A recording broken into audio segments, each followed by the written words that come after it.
Hey everybody, it's Mark again, and this is my buddy's Oompa player that I've been working on, and I readjusted some things.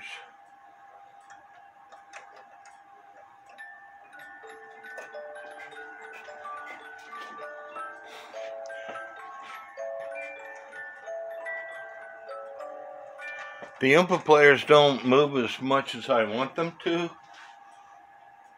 but they move more than what they were originally designed.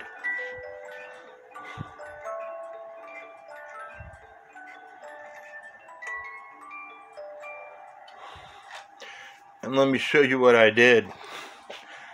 And I will say that it does not matter where you got this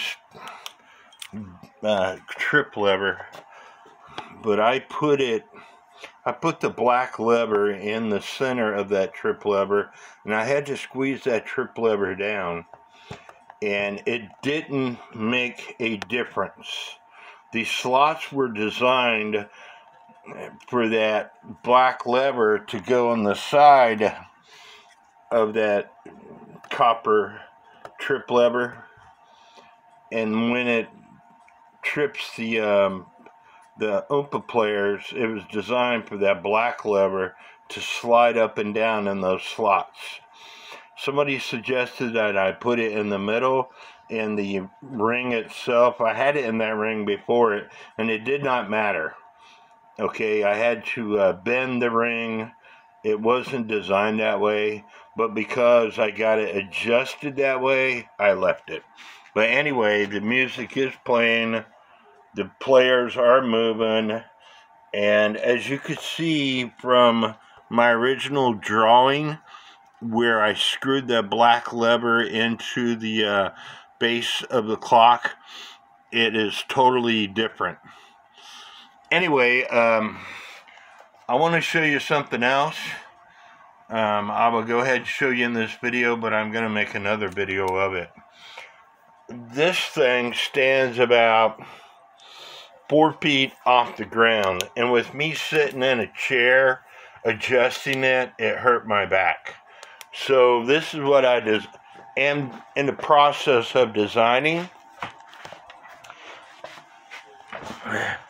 This sits, I don't know if you can see that, but it sits right here where I can adjust it. I can take this to any table, clamp it down. I still have to get door hinges to hinge this lever here on. And I might have made the levers too long, but I could still adjust the clock sitting at my table, and it shouldn't hurt my back that much. I might again have to cut some of this wood off. I was going with my other design. This piece of wood here is 20 inches long, and as you can see, the base of this wood is about 19 inches long. And then you have a piece of plywood here. You got this piece of wood here, which I made it around 10 inches long. And then I need door hinges. And then I also need the slide piece. And I'll show you that in a second. This is my original cuckoo stand. It's mounted to my breakfast bar, and this is the slide piece that I'm talking about. When you unscrew these, it allows you to open up the arms, and so, like I said, I need door hinges for the arms, and that slide piece, and the mounting hardware. But anyway, I hope y'all like this video. May God bless. And don't forget to hit that subscribe button.